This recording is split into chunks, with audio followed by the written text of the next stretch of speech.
नमो रियन्ताणं नमो सिद्धाणं नमो आयर्याणं नमो वज्रायाणं नमो लोके सवसाहुणम् एक पंच नमोकारो सर्वपापप्रणाशनं मङ्गलानं च सर्वेसिं परमं हवै मङ्गलम् जय जगजीव जोनि वेयाणो जगगुरु जगानन्दो जगनाथो जगबन्धो जय जगत्प्रियामहो भयम् जय सुयाणपभो तीर्थयारणम् अपक्षिमो जय जय गुरुलोकाणं जय महपा महावीरो वन्दे महायशं महाभागं महावीरं महामुनिम् अमरनरराय मह्यं चरमतीर्थयरम्यमसतीर्थसं सर्वारिष्टप्रणाशाय सर्वाभीष्टार्थदायिने सर्वलब्धिनिधानाय श्रीगौतमस्वामिने नमः। श्रीसुधर्मस्वामिने नमः।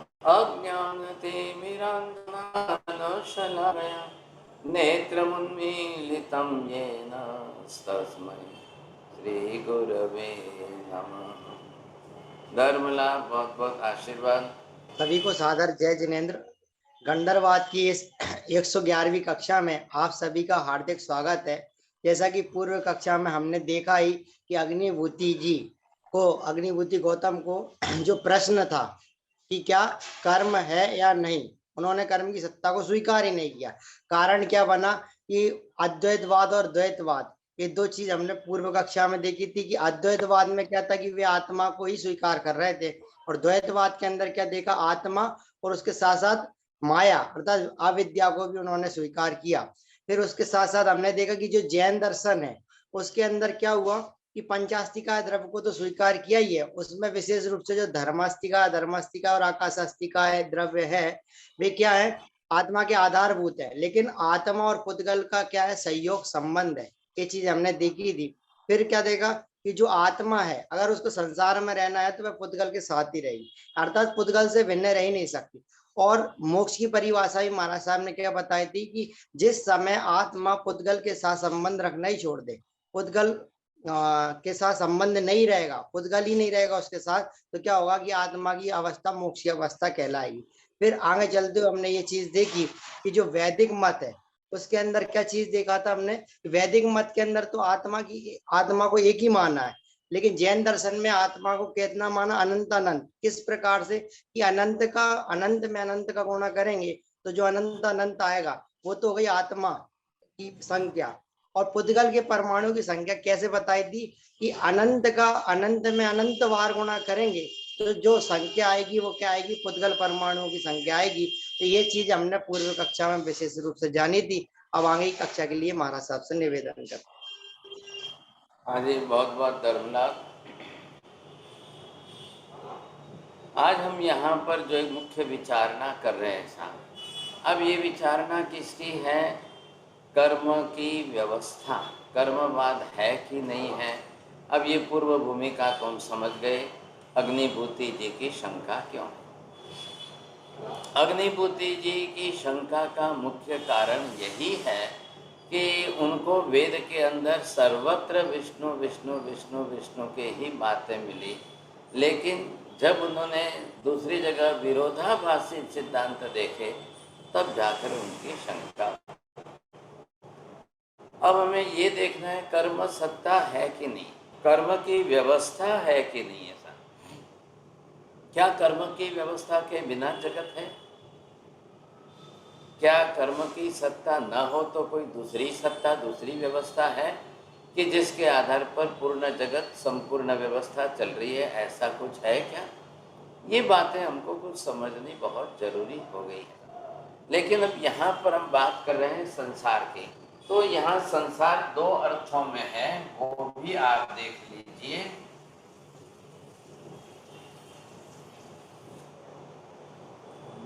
हाँ जी, एक तो संसार हमने देखा भौगोलिक संसार जो है, भौगोलिक जगत क्या है, भूगोल का संबंध है, भौगोलिक खगोलिक जो कुछ है वो है ये जगत। अब जगत में भूगोल, भूगोल का मतलब ये है कि पृथ्वी कहाँ, पृथ्वी कितनी पृथ्वियाँ, कहाँ कहाँ पृथ्वी है, तो जीव रहते हैं, लोग रहते हैं, कहाँ कौन से लोग रहते हैं, वो भी एक संसार ही है। साथ जगत को भी संसार कहो, संसार को भी जगत कहो, लेकिन एक प्रकार जो मुख्य रूप से ये है कि जिसके अंदर संसार में जीवों का एक जन्म मरण का चक्कर चलता ही रहे, चलता ही रहे, और चारों गतियों के अंदर जीव जो है निरंतर परिभ्रमण करते ही रहे, करते ही रहे, करते ही रहे, एक संसार ये है साहब।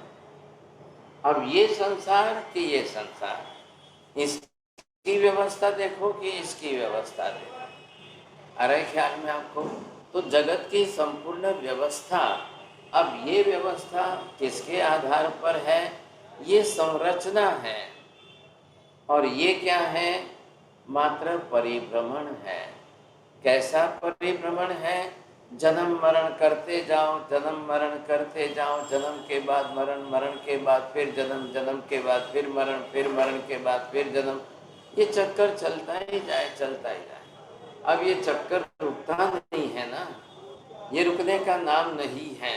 ऐसी स्थिति के अंदर जो ये जगत की व्यवस्था है, तो वेद वेदांतों ने तो क्या बना दिया कि ये जो है जगत की व्यवस्था, जगत ईश्वर बनाता है, ये ईश्वर चलाता है, ये बनाना है, ये चलाना है। ध्यान दीजिए इधर, अब बनाएगा भी ईश्वर तो चलाएगा भी ईश्वर, बनाना है उसी को तो चलाना भी उसी को है, ये उनकी व्यवस्था है वेद में। तो फिर कर्म की जरूरत कहाँ पड़ी, कर्म की आवश्यकता किसको महसूस होगी साहब। देखिए, एक म्यान में दो तलवार नहीं रहेगी, तो जगत के अंदर एक साथ दो व्यवस्था नहीं चलेगी, दो सत्ता एक साथ में सक्रिय रहकर काम नहीं कर सकती। ईश्वर भी काम करे, कर्म सत्ता भी काम करे, कर्म भी काम करे, ईश्वर भी काम करे, दोनों एक साथ नहीं रह सकते।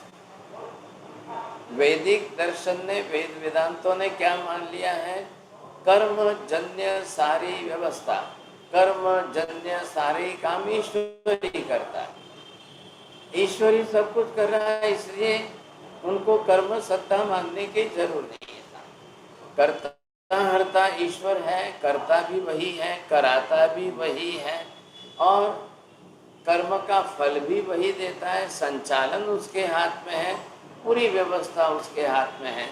इसलिए दुनिया के अंदर जो जो ईश्वर कर्तृत्ववादी धर्म है, वो कर्म सत्ता नहीं स्वीकारेंगे।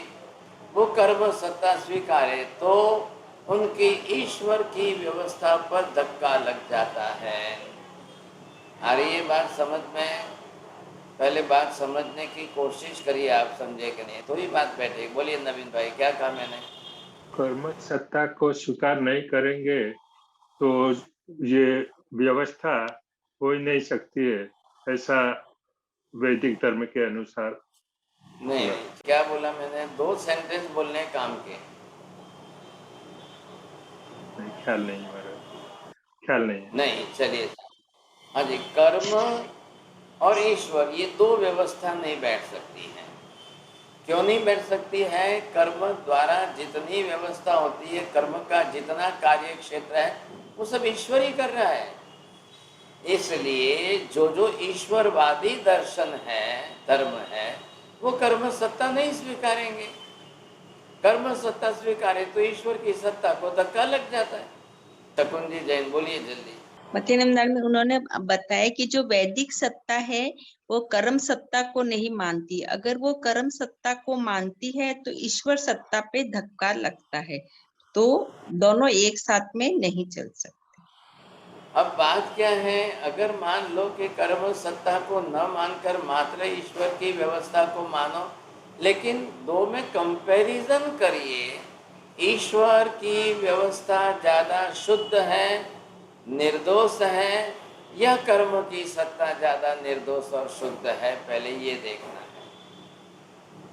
अगर ये दोनों की व्यवस्था के अंदर आपको शुद्धता सही नहीं लग रही है, सच्चाई नहीं लग रही, महावीर ने ये कहा कि आकाश बन ही नहीं सकता है, धर्मास्ति का है, अधर्मास्ति का है, बनना संभव ही नहीं है, आत्मा बन ही नहीं सकती है, परमाणु भी बन ही नहीं सकते हैं, पांचों द्रव्य अपने आप में अस्तित्व रखते हैं और पांचों द्रव्य बनाने के लिए कोई वैसा रॉ मटेरियल नहीं है। आप आत्मा को किसमें से बनाओ? आत्मा बनाने के लिए रॉ मटेरियल क्या है? मटका घड़ा बनाने के लिए मिट्टी है तो घड़ा बनेगा, नहीं तो कैसे बनेगा? तो आकाश बनाने के लिए कौन सा रॉ मटेरियल है?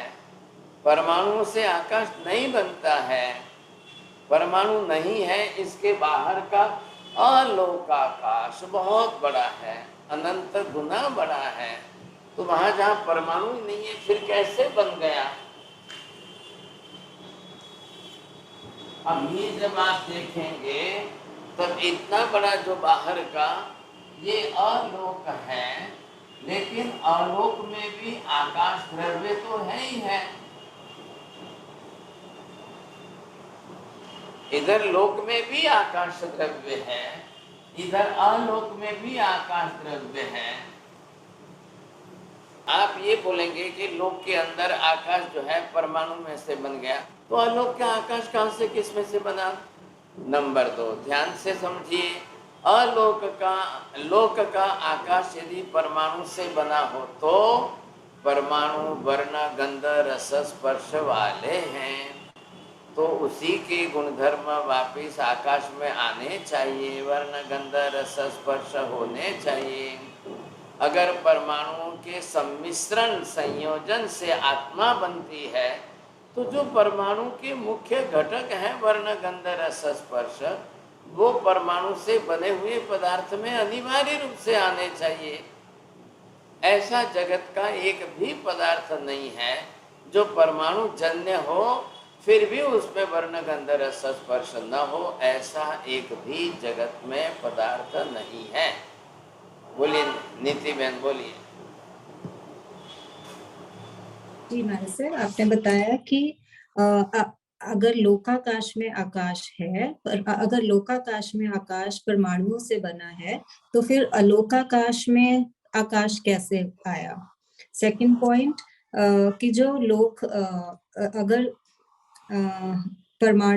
अगर ये परमाणुओं से बना है आकाश, तो फिर आकाश में वर्ण गंध रस स्पर्श ये सब गुण धर्म कैसे नहीं है? थर्ड कि जगत में एक भी पदार्थ ऐसा नहीं है कि जो परमाणु जन्य हो फिर भी उसमें परमाणुओं के गुण धर्म जैसे वर्ण गंध रस स्पर्श ना हो। बरोबर है।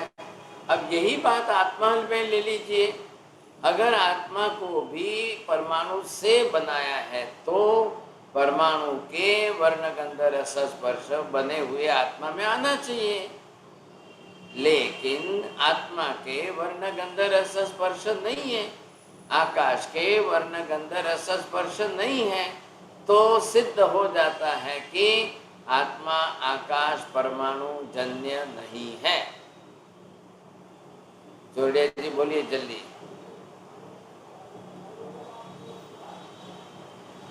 ना तो आकाश में वन गंध रस स्पर्श है, ना आत्मा में परमाणु के वन गंध रस स्पर्श है, इसीलिए ये बात साबित हो जाती है कि आत्मा या आकाश और भी द्रव्य परमाणु जन्य नहीं। बस अब दूसरे दो द्रव्य कौन से बचे हैं? धर्मास्ति का है, धर्मास्ति का है, वो भी परमाणु से बने हुए नहीं हैं, तो कोई बनाने वाला कैसे बनाएगा, किसमें से बनेगा? इसलिए संसार जो है ईश्वर निर्मित नहीं है, ईश्वर सर्जित नहीं है। मतलब क्या हुआ? ईश्वर की आवश्यकता सृष्टि के निर्माण में संभव नहीं है। अब दूसरा प्रश्न इधर आया, ये क्या है व्यवस्था? ये दूसरी व्यवस्था क्या है?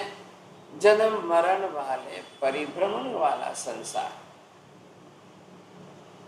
ये बात अब इसके लिए आपको 108 पॉइंट्स देकर लॉजिकल लिखिए साहब। मैं पहले सबको निवेदन करना चाहता हूँ, गणधरवाद की क्लासें जो भी चल रही है fully logical, philosophical, scientific level पर है। मैं न तो स्टोरी कह सकता हूँ, न बाबा वाक्यम प्रमाणम की बातें कर सकता हूँ, न कुछ भी बीच में आएगा, कुछ नहीं आएगा। आपने देखा 108 क्लासें हमने आत्मा के बारे में की, सब लॉजिकल क्लास, प्रमाणों के साथ हम प्रूफ कर रहे हैं। बस अब क्या बदला है, खाली प्रूफ बदला है, विषय बदला है। उसमें आत्मा का विषय था, इसमें कर्म का विषय है। बात सब्जेक्ट चेंज हुआ है, मेथड वही है, तरीका वही है। Fully logical, fully philosophical, fully scientific level पर है। कार्य कारण भाव, द कॉजल रिलेशन, ये हम समझ करके चल रहे हैं। ये मैं क्यों कह रहा हूं, आप सभी एक माइंडसेट तैयार करिए, कंसेप्ट तैयार करिए। हमें इसी बेस पर समझना है, चाहे 100 क्लास चले कि 50 क्लास चले कि जो भी चले, संख्या से मतलब नहीं है। एक व्यवस्था दुनिया के अंदर, मैंने क्या बताया अभी आपको, 2 व्यवस्था है। ये व्यवस्था, संसार कौन सा स्वरूप है, भौगोलिक खगोलिक संसार। इसके लिए ईश्वर को बीच में लाकर उन्होंने क्या किया कि ईश्वर ने बनाया। हिंदू धर्म में भी यही कहेगा, फिर कुरान भी यही कहेगा, बाइबल भी यही कहेगी, इस्लाम में भी यही कहा है, क्रिश्चियनों ने ये एक पकड़ ली, बात पकड़ ली है। सत्य असत्य की कसौटी पर कसे बिना ही बात पकड़ ली और एक चोटी पकड़ के बैठ गए। उन्होंने कर्म सत्ता का निषेध कर दिया। अब कर्म सत्ता को मानने जाए तो ईश्वर की व्यवस्था को धक्का लग रहा है, इसलिए हमको कर्म सत्ता नहीं मानना है।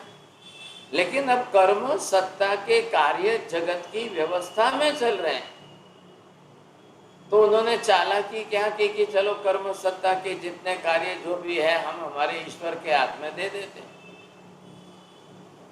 ईश्वर चला रहा है, पहली बात बताई ईश्वर बना रहा है, अब बता रहे हैं ईश्वर चला रहा है।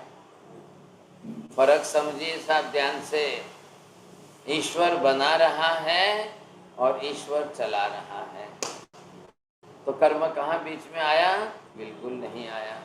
अब बिना कर्म के इनकी व्यवस्था चल रही है।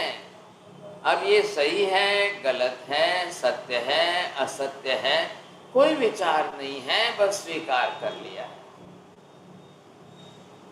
सत्य सत्य का विवेक कौन करेगा भाई साहब? इसलिए हमें किसकी आवश्यकता है, पहले वितरागी होने चाहिए और फिर केवल ज्ञानी, केवल दर्शनी होने अनिवार्य है। अगर वितरागी नहीं है तो सत्य असत्य क्या बोलेंगे, विश्वास नहीं। केवल ज्ञानी केवल दर्शनी नहीं है तो बिना देखे बिना जाने क्या बोलेंगे। तीनों काल का उनको देखना है, तीनों काल का उनको जानना है, समझना है, फिर बोलना है। हमारे पास तो ऐसे भगवान हैं जो पहले वितरागी बने हैं, फिर केवल ज्ञानी बने हैं, फिर केवल दर्शनी बने हैं। अब हम उन्हीं के वचन पर विश्वास रखते हैं। अब हमारा विश्वास इनके सिवाय किसी पर नहीं बैठेगा। जो वितरागी नहीं होंगे, जो केवल ज्ञानी केवल दर्शनी नहीं होंगे, अब भाई वो भगवान हो या ना हो हमको मतलब नहीं है, लेकिन उनका वचन अंतिम सत्य सिद्धांत नहीं हो सकता है। ये हमने स्थिरता से बात सही ढंग से बैठा, बस बात पूरी हो गई। ये हमें स्वीकारना पड़ेगा। अब ये स्वीकारने हैं तो एक व्यवस्था ईश्वर सर्जन करता है, बनाता है, ये नहीं बैठता है। तो महावीर ने कहा कि हम भी नहीं कह रहे कि कर्म बना रहा है। ध्यान से समझिए। महावीर ने ये नहीं कहा कि हमने कहा कि कर्म बना रहा है, नहीं, कर्म बनाने वाला सर्जक नहीं है। कर्म सिर्फ जीवों के सुख दुख का, जन्म मरण आदि का कारणीभूत निमित्त है, बस। जीव है संसार में, उद्गल परमाणु है संसार में। अब परमाणु का जीवात्मा के साथ के संयोग वियोग से कर्म की व्यवस्था। कर्तृत्व शक्ति खुद आत्मा की है, कर्तृत्व शक्ति कर्म की नहीं है, क्योंकि कर्म कार्बन वर्गणा के पुद्गल परमाणु से बने हुए जड़ पिंड है, इसलिए कर्म करता नहीं है। कर्म कारणीभूत निमित्त है, कारण है, आत्मा करता है। बोलिए नरेंद्र जी, बोलेंगे। कर्म पुद्गल वर्गनाओं से बना हुआ है और आत्मा कार्य करता है, कारणभूत नहीं है। कर्म आत्मा ही करता है। तो यहाँ पर हमें क्या देखना है, ये तो जगत मतलब क्या है, सृष्टि का सर्जन भी नहीं करना है, आत्मा भी नहीं करती है, ईश्वर भी नहीं करता है, कर्म भी नहीं करता। ये है पदार्थों का समूहात्मक स्वरूप जगत है। अब बात पूरी हो गई, कोई करने की जरूरत नहीं, कोई बनाने की जरूरत नहीं, कोई कुछ आवश्यकता नहीं। क्यों हम इसको जबरदस्ती बात पकड़े। अब रही बात की व्यवस्था, चला है व्यवस्था जगत के अंदर ये कैसे है, कोई सुखी क्यों, कोई दुखी क्यों, कोई कैसा कोई कैसा, ये सारी बात क्या है, ऐसा इसका कारणीभूत निमित्त क्या है। अगर कर्म जन्य नहीं है और ईश्वर जन्य है, तो भाई साहब जगत के अंदर इतने दुखी लोगों को क्यों बनाया, इतने रोगी लोगों को क्यों बनाया, इतने जन्म से अंधे लोगों को क्यों बनाया, इतने मूंगे बहरे लोगों को क्यों बनाया, इतने दिव्यांग वाले हाथ पैर वाले बिना के क्यों बनाया। ऐसा कितना दुख संसार में रहेगा, कितने दुखी होंगे लोग। जब ईश्वर को आप मान रहे हो और ईश्वर कृत व्यवस्था मान रहे हो और ईश्वर को वैसे स्वभाव वाले नहीं मान रहे हो। आप एक तरफ कह रहे हो ईश्वर दयालु है, कृपालु है, करुणा के सागर है, ईश्वर ऐसे ईश्वर वैसे, एक तरफ ऐसा कह रहे हो और फिर ईश्वर के हाथ में सत्ता देकर के ऐसा मान रहे हो, फिर ईश्वर ऐसा करता है। अब करना क्या, ये सारा विरोधाभास हो रहा है। इन विरोधाभासों को पहले आप समझिए, अब आपको ये ख्याल आ जाएगा संसार की सारी व्यवस्था के अंदर आपको क्या क्या देखना है। नंबर एक, आप ये देखिए विचित्रता क्या है।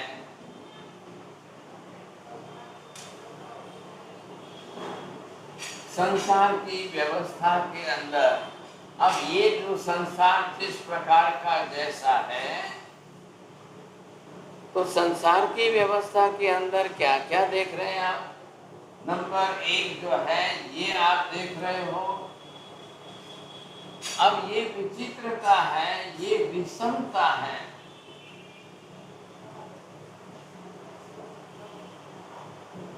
इधर ये आप देखेंगे विपरीतता है।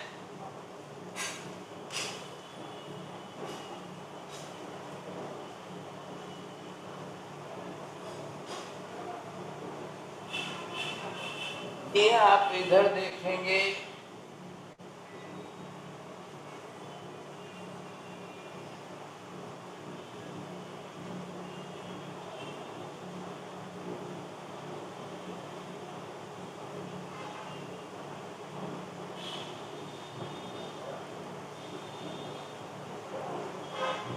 संसार के अंदर की इन सब प्रकृतियों का कारण क्या हो सकता है, ये हमें पहले ढूंढना है। पहले थोड़ा शब्दों को क्लियर कर लीजिए, फिर आपको ख्याल आएगा। बोलिए नवीन भाई, क्या है चार शब्द, कैसे ख्याल आ रहे हैं आपको। विचित्रता, विविधता, विपरीतता और क्या विषम। क्या फर्क? हाँ, क्या विचित्रता, फर्क है? विचित्रता मीन्स अलग अलग बातें हैं, विविध अलग अलग चित्र है, विविधता में अलग अलग बातें हैं। विपरीतता में अपोजिट बातें हैं, और हाँ जी, विविधता हाँ जी, में बहुत सी उसमें डिफरेंसेस है, हाँ। अलग अलग पॉइंट ऑफ रेफरेंस है। कुंजल बहन बोलो, क्या समझ में आ रहा है? विचित्रता मतलब कोई बहुत अमीर है, कोई गरीब है, कोई बीमार है, कोई सुखी दुखी, वो विचित्रता। विषमता पता नहीं। समानता बिल्कुल नहीं है, ये समानता सही तो सब अपोजिट है। अपोजिट इसमें बोलिए। विपरीतता समानता नहीं है, विपरीतता मतलब अपोजिट, और विविधता मतलब सब जात के है, हाँ जी। जीव सभी प्रकार के जीव है। अब अगर ये आप समझेंगे कि ईश्वर कर्मकृत है कि कर्मकृत है, अगर ईश्वर के अधीन रखे तो बरोबर बैठेगी बात, या कर्म के कारणीभूत रखो तो बात बरोबर बैठेगी। बोलो हंसा बेन, बोलो, ख्याल आवे छे?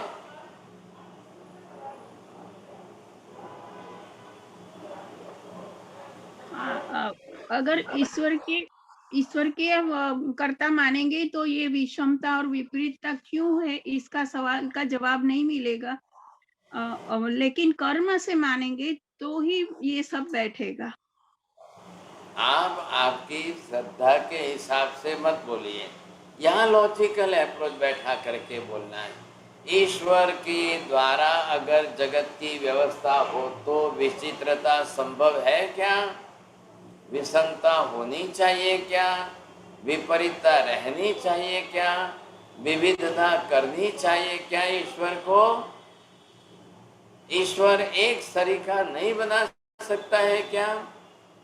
क्यों किसी को सुखी बनाया, क्यों किसी को दुखी बनाया, क्यों ऐसा किया? विचित्रता है।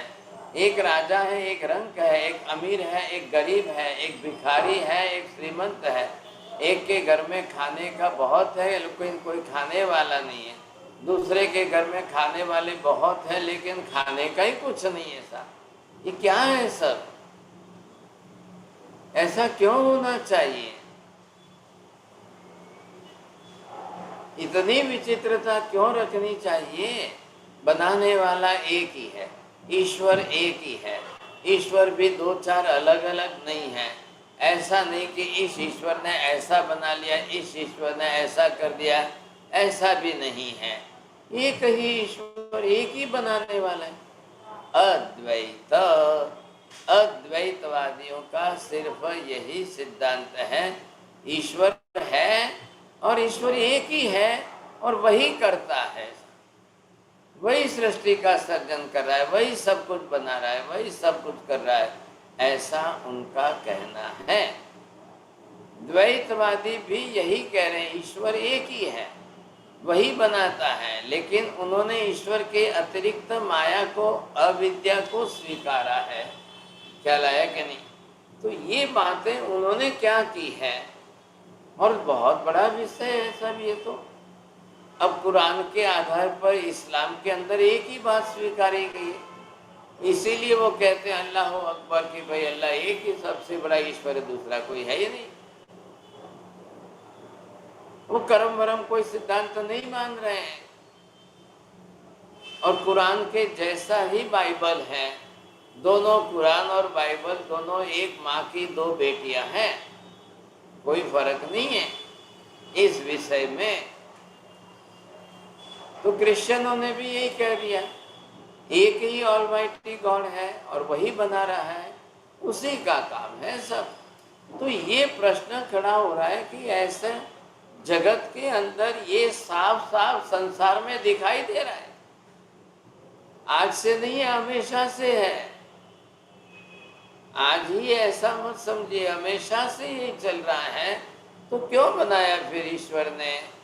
ऐसा क्यों बनाया? बनाने वाला अगर ईश्वरी है तो चित्र विचित्र जात जात का अलग बनाया, विषमता रखी, विपरीतता रखी, विविधता रखी, क्यों ऐसा रखा है? इसी के अंदर ईश्वर ने और विकृतियां भी बहुत रख दी हैं।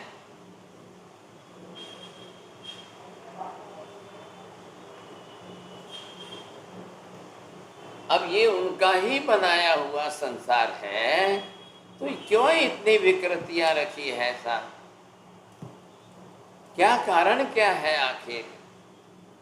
अब इसका उत्तर महावीर तो साफ दे रहे हैं, महावीर तो स्पष्ट कर रहे हैं, सब जीवों के अपने अपने कर्मानुसार व्यवस्था है, और कर्म एक ही नहीं है, सब जीवों के अपने अपने कर्म हैं। जिन जीवों ने जैसे कर्म किए उस प्रकार से सामने पैसा परिणाम आया। तो वो तो अन्य लोग, अन्य धर्मी तो वो तो उस बात को भी पकड़ के बैठ गए, नहीं नहीं नहीं नहीं नहीं नहीं, फल भी ईश्वर ही देगा, अच्छा फल भी ईश्वर ही देगा, गलत खराब फल भी ईश्वर ही देगा। अरे भाई, शुभ कर्म का फल पुण्य है, शुभ है, सुख है, बोले सुख भी ईश्वर ही देगा। अशुभ पाप कर्म का फल दुख है, नहीं नहीं नहीं नहीं, ईश्वर ही दुख देगा साहब। जो भी कोई बात बोलो आप, एक भी शब्द बोलो, एक भी वाक्य बोलो, जो कर्म सिद्धांत की बात है वो सब उन्होंने ईश्वर के हाथ में बैठा दी। लेकिन ये नहीं विचार किया सही है गलत है, सत्य है असत्य है, क्या है कैसा है, कुछ भी विचार नहीं किया, बस हमको तो हर बात ईश्वर पर बैठानी है। उनका तो एक ही बेसिक प्रिंसिपल है, अब वो दूसरी बात करने को ही तैयार नहीं है। नहीं, ऐसी परिस्थिति अब करना तो कैसे करना बताइए आप? बात इतनी सी है, समझेंगे तो ये ईश्वर जन्य व्यवस्था जगत में बैठ रही है क्या? जरा फटाफट सुनना, मैं फास्ट बोलूंगा। कोई सुखी है तो कोई दुखी है। अब ये किस में बैठ रहा है देख लो, कोई राजा है तो कोई रंक है, कोई अमीर है तो कोई गरीब है, कोई बंगले में रहता है तो कोई स्लम एरिया में झुपड़ी में रहता है, कोई राजमहल में रहता है तो कोई रास्ते पर फुटपाथ पर ही रह रहा है, और कोई हंसमुखा है तो कोई रोता हुआ भी है, कोई सज्जन है कोई दुर्जन भी है साहब। ये क्या है सब? आप इसमें से ध्यान रखना। अरे कोई बुद्धिमान चतुर और कोई मूर्ख है, बिल्कुल बुद्धू है, कोई साक्षर विद्वान है, कोई निरक्षर है, सर्वथा बिल्कुल नहीं पढ़ा लिखा है, कोई सीधा साधा है, कोई मायावी कपटी है, समझे कि नहीं, कोई भोला भाला बदरिक है, कोई छल कपट करने में माहिर है, प्रपंची है, कोई संतोषी है तो कोई लालचू भी बहुत है साहब, समझेंगे। कोई बिल्कुल निर्लोभी है, कोई लोगों कुछ नहीं है, तो कुछ लोग ऐसे हैं बिल्कुल लोभ से ही चल रहे हैं साहब, लोभ ही उनके लिए मुख्य है। कोई उदार दानवीर है तो कोई दान लेने वाला भी है साहब, कोई दानवीर है तो कोई कृपण कंजूस भी है, कोई धन संपन्न है, कोई सर्वथा निर्धन है, विपत्ति में है साहब, कोई अच्छा गोरा सुंदर है तो कोई एकदम काला कलूटा भी तो है, किसी का आधार शरण देने वाला कोई है तो कोई किसी को शरण नहीं देने वाला निराधार भी तो है, कोई निरोगी है और कई रोगी भी है, कई अपने शरीर से रष्ट पुष्ट है तो कई बेचारे एकदम जो है अशक्त और कमजोर भी है सब, कोई सर्वांग सुंदर है और कोई विकलांग भी है, सोचिए, कोई समझदार भी है, कोई नासमझ भी है। अब ऐसी स्थिति के अंदर कोई ताजा मस्त भी है, कोई दुर्बल पतला भी है, क्या करना? कोई मंदमती है, मूढ़ है तो कोई तीव्रमती चपल भी है साहब, कोई लंबा आयुष्य जीवन जीने वाला है तो कोई थोड़े में ही मरने वाला है, कोई हाइट में लंबा है तो कोई हाइट में बिल्कुल ठिंगना है, बाबामन भी है, कोई ज्ञानी है कोई अज्ञानी है, कोई वैरागी है कोई रागी रंग रागी है, कोई सबल सशक्त है और दूसरा बिल्कुल निर्बल अशक्त भी है, सोचिए। एक क्रोधातुर है तो दूसरा क्षमाशील भी है, अब कोई नम्र विनम्र है, विनयी विवेकी है तो कोई अक्कड़ अविनयी भी तो है साहब। कोई निरभिमानी है तो कोई महाअभिमानी घमंडी भी है, कोई दयालु है तो सामने कोई निर्दय भी है, क्रूर भी है सामने, कोई चिरायु है तो कोई अल्पायु है, कोई प्रभाव संपन्न है तो कोई बिना प्रभाव का प्रभाव रहित भी है, कोई तेज पुंज समान है तो कोई सर्वथा निस्तेज भी तो है, कोई यश प्रतिष्ठा वाले हैं तो दूसरे कोई अपयश और अपकीर्ति वाले भी हैं, कोई संतान परिवार वाले हैं तो कई बेचारे निसंतान सर्वथा संतान रहित भी है, कई प्रेम रखने वाले भी हैं तो कई लोग द्वेष रखने वाले भी बहुत है दुनिया के अंदर, कोई धन लुटाने वाला है तो कोई कोड़ी कोड़ी इकट्ठे करने वाले भी है, कोई फूल सुगंधी भी है तो कोई सर्वथा सुगंध रहित भी है।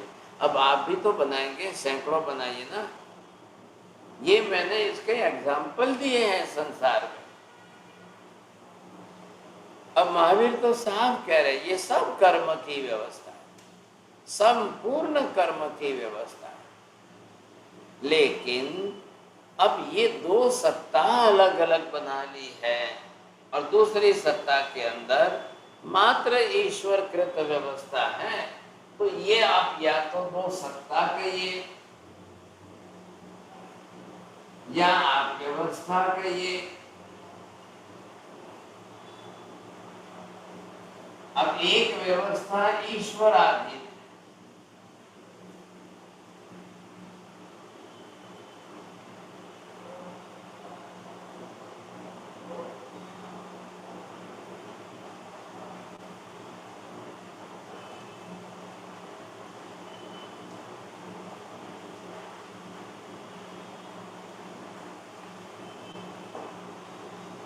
हाँ जी। अब सिर्फ इसका न्याय करना है, ख्याल है करें क्या न्याय करेंगे हम, कैसे न्याय करेंगे ये देखना है आपको। अब इन दोनों सत्ता के अंदर महावीर ने कर्माधीन व्यवस्था बताई, सभी तीर्थंकरों ने कर्म की व्यवस्था बता करके इन सब बातों की संभावना बताई। अब जितनी कर्म की व्यवस्था बताओगे वो सब ईश्वर के आधार पर बैठाए। अब वो ईश्वर के आधार पर बैठाने जाए तो ईश्वर का स्वरूप ही बिगड़ जाता है, ईश्वर के स्वरूप में विकृति आ जाती है। अब करना क्या भाई साहब, आखिर आप अपना अकेले का ही नहीं देखेंगे, पूरी जगत की व्यवस्था देखेंगे। कर्म सिद्धांत ने पूरे जगत की व्यवस्था बैठाई, निगोध से लेकर के निर्वाण तक पूरे जगत की व्यवस्था, अनंत अनंत जीवों की व्यवस्था, सब कुछ व्यवस्था। और कर्म सिद्धांत ने जब व्यवस्था बैठाई है तो इतनी निर्दोष व्यवस्था है, उसमें कहीं जो है गलत फहमी नहीं आ रही है, असत्यता नहीं आ रही है। और इन्होंने ईश्वर के हाथ में सारी व्यवस्था दी और एक भी सही बैठ नहीं रही है। अभी मैंने इसके अंदर सर्जन विसर्जन कोई बात नहीं की, वो बात भौगोलिक खगोलिक विषय में। भौगोलिक जगत क्या है, खगोलिक जगत क्या है, तो उन्होंने वहां पर भी ईश्वर को लाकर बैठा दिया, भाई सब ईश्वर ही करता है। इधर बोला तो इधर बोल रहे कि सब ईश्वर ही संचालन करके व्यवस्था करता है। तो जब ईश्वर संचालन करके व्यवस्था करता है तो ये विचित्रता, विषमता, विकृतियां, विपरीतता, विविधता क्या है, सब क्यों होनी चाहिए? ऐसा स्वीकारोगे तो ईश्वर का स्वरूप ही बिगड़ जाएगा, सर्वथा ईश्वर का स्वरूप बिगड़ जाएगा। ये तो गलत सिद्ध हो जाएगा भाई साहब। ईश्वर का स्वरूप सही शुद्ध निर्दोष नहीं बैठेगा। इसलिए आपको कर्मजन्य व्यवस्था स्वीकारे बिना दूसरा विकल्प नहीं है। ध्यान से समझिए जैन साहब, जैन धर्म की विश्व को समझते सबसे बड़ी देन अगर कोई है तो कर्म सत्ता की है, कर्म व्यवस्था की है, पूरे जगत की व्यवस्था, पूरे जगत की।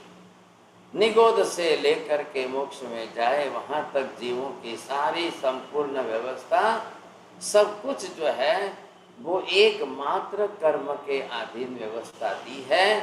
कर्म को आत्मा से ऊपरी व्यवस्थापक नहीं रखा है, कर्म को आत्मा के अधीन रखा है। और कर्म नाम की स्वतंत्र कोई अलग व्यवस्था ही नहीं है। नियम क्या है? आत्मा न हो तो कर्म ही नहीं है। बोलिए मीना बेन।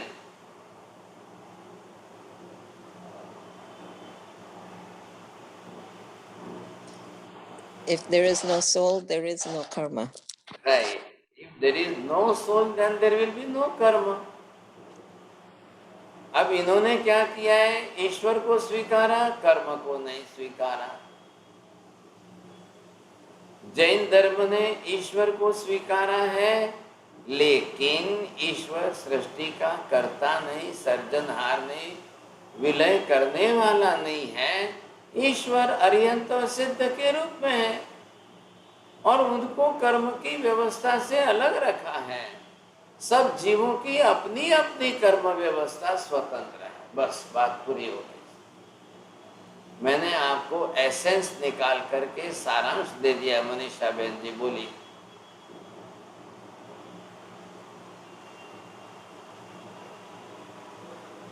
जी महाराज जी, सब जीवों की अपनी अपनी कर्म व्यवस्था है।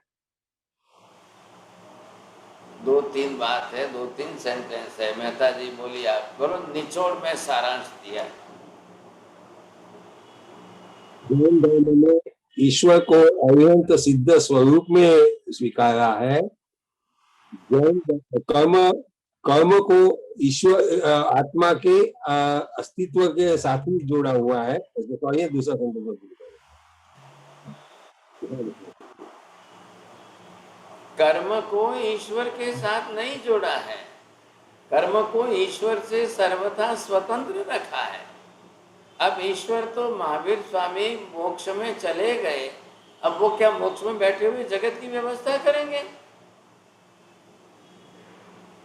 तो हिंदू धर्म ने, अन्य धर्मों ने ये कह दिया कि भगवान तो मोक्ष में भी बैठे हो या कहीं पर भी बैठे हो, पूरे जगत की व्यवस्था ही करते रहेंगे। रात दिन हमेशा ही, जिंदगी भर हमेशा ही वो ईश्वर जगत की व्यवस्था ही करते रहेंगे। क्यों करते रहेंगे? क्योंकि उन्होंने बनाया है। एक माँ ने बेटे को जन्म दिया है तो 24 घंटे माँ बेटे की चिंता करेगी। एक ईश्वर ने सृष्टि का सर्जन किया है, संसार बनाया है, तो फिर एक ईश्वर की जवाबदारी है, जिम्मेदारी है, वो पूरे जगत की व्यवस्था करेंगे।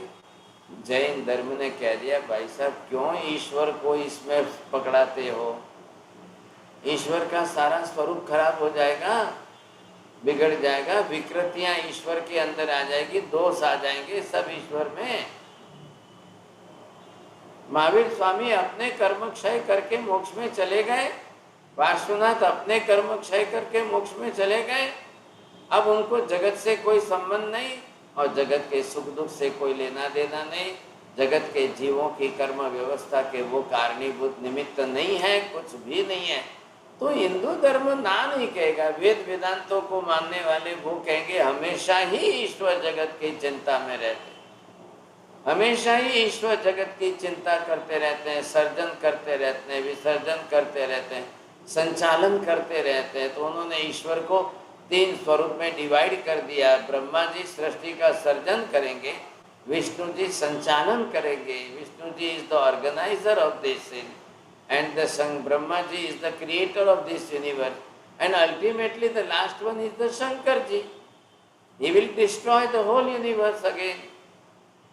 So this Shankar is the destructive energy. अब वो तो सर्वनाश कर देंगे, प्रलय कर देंगे, जाओ भाई खेल खत्म हो गया, अब मजा करो। अब क्या कहना है भाई साहब, क्या करूं मैं भी आपको?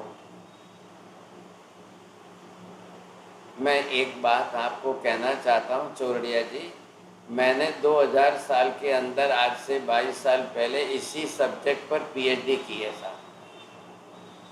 मेरा सब्जेक्ट ही ये था और इसी सब्जेक्ट पर मैंने पीएचडी की है।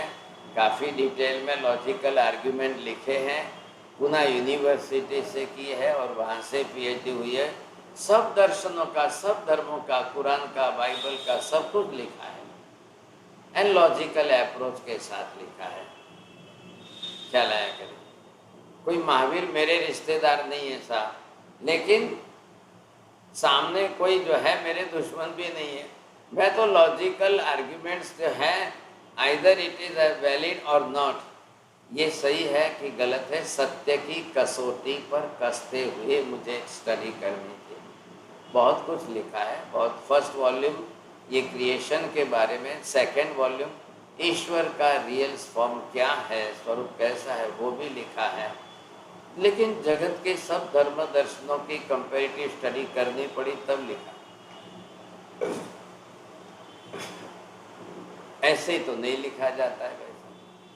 तो ये हमें समझना है, बहुत अच्छी तरह से समझना है।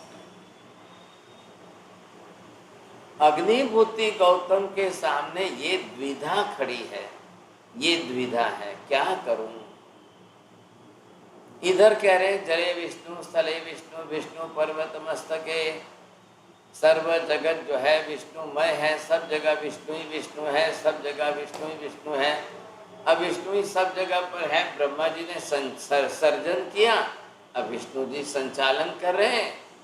अरे भाई, जो ब्रह्मा जी ने सर्जन किया और विष्णु जी संचालन कर रहे हैं, तो शंकर जी को प्रलय करने की नौबत क्यों आ गई? नौबत क्यों आई, पहले ये तो बोलो। जब विष्णु जी संचालन कर रहे हैं, बड़ी अच्छी तरह से उनका संचालन, ऑर्गेनाइजेशन व्यवस्थित हो रहा है, मैनेजमेंट हो रहा है, तो भी शंकर जी को प्रलय करने की नौबत क्यों आई? लेकिन अब क्या करना भाई साहब, मैं 1000 प्रश्न खड़े करके दूंगा और आप दिमाग लगाना, फिर थोड़ा सा ख्याल आ जाएगा क्या उत्तर मिलता है, कैसे मिलता है कि नहीं मिलता है। सबको समझना है, सबके लिए बात करता हूँ ध्यान से। नवीन भाई, अबे काल थी जरा 1-1 किलो बादाम खा के आना, नहीं तो फिर ये समझ में नहीं आएगा। आप सेव चिवड़ा खाएंगे तो ये समझ में नहीं आएगा। ये वस्तु सेव चिवड़े की वस्तु नहीं है साहब, ख्याल है। ये पापड़ खिचिया खाएंगे तो ये कुछ भी नहीं समझ में आएगा। आपको 1 किलो बादाम खा के क्लास में आना पड़ेगा। हाँ जी, बोलिए जैन साहब। महाराज साहब, आपके स्टडी से क्या पता लगा कि क्रिएटर कौन है? ईश्वर का क्रिएटर। हाँ बरोबर है, सही बात है, बोलिए आप। ईश्वर का क्रिएटर कौन है? वो तो हिंदू धर्म बताता नहीं है। बिल्कुल नहीं बताएंगे, कैसे बता देंगे। उन्होंने जैसा ईश्वर का एक कंसेप्ट एक्सेप्ट किया है, वो कैसा सही है कि गलत है, पहले हमको कसौटी, एकदम कसौटी के पत्थर पर ला करके कस के देखनी पड़ेगी। सच्चाई हो तो स्वीकारना, नहीं सच्चाई हो तो कुछ नहीं। मेरा तेरा का प्रश्न नहीं आ रहा है। This is philosophy, this is logical principle. मेरा तेरा का प्रश्न बीच में मत लाइए। If it is true, it is good. मेरे घर का है इसलिए सोना है, नहीं साहब, ओरिजिनल सोना ऐसा है इसलिए सोना है, मेरा क्या लेना देना है उसमें। हाँ जी, जय चोरडिया जी बोलिए। महाराज साहब ये बात पूछनी है कि जब शंकराचार्य को ये बात नहीं पूछी गई क्या कि ईश्वर इस सब चीजों का संचालन व्यवस्था करते कैसा है, तो इतने जीवों का, इतने पदार्थ, इतने जीवों को करेगा कैसे? इस बात का क्या जवाब दिया महाराज? अरे वो कहते हैं अनंत जीव ही नहीं है, ईश्वर एक ही तो जीव है, दूसरे कोई जीव है ही नहीं, ये कह रहे हैं वो।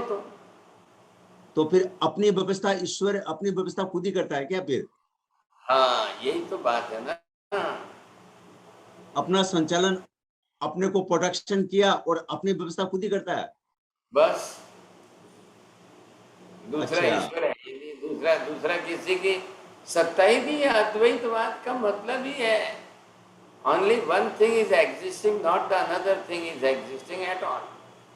अच्छा महाराज साहब, दूसरा प्रश्न ये है कि वेदांत दर्शन जब आया तो उसमें तो सर्वज्ञ केवली थे, तो उन लोगों ने केवली से जाके बात का समाधान नहीं किया?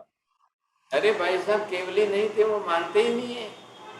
केवली सर्वज्ञ किसी को नहीं मानते, वो अपने ही ईश्वर को केवली सर्वज्ञ मानते हैं, उसके सिवाय दूसरा कोई, there is no existence at all. आप है ना कलकत्ता के अंदर बेलूर मठ है, वहां जाकर के थोड़ा पूछ के आना जरा, क्या देख लेना, पता चलेगा आपको। बोलिए मीना बहन जी। हाँ,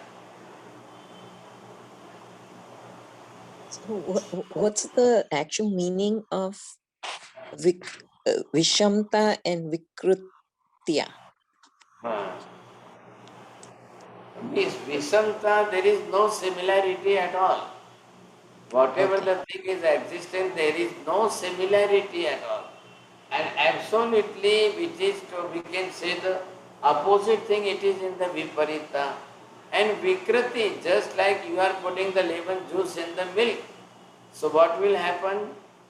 The nature of the milk will be totally converted in the hand. So that you can see that Vikriti, there is no neat and cleanness, nothing.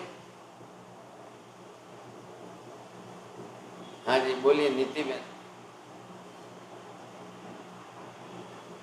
जी महाराज साहब, मैंने पूछना था कि जो दूसरे धर्म में अगर वो लोग ऐसे बोले कि हम कह रहे हैं ना कि ईश्वर किसी को गरीब क्यों बना रहा है, किसी को अमीर क्यों बना रहा है, तो उसके लिए वो बोलेंगे कि वो जीवों के कर्मों के हिसाब से उनको पुण्य पाप का फल देते हैं।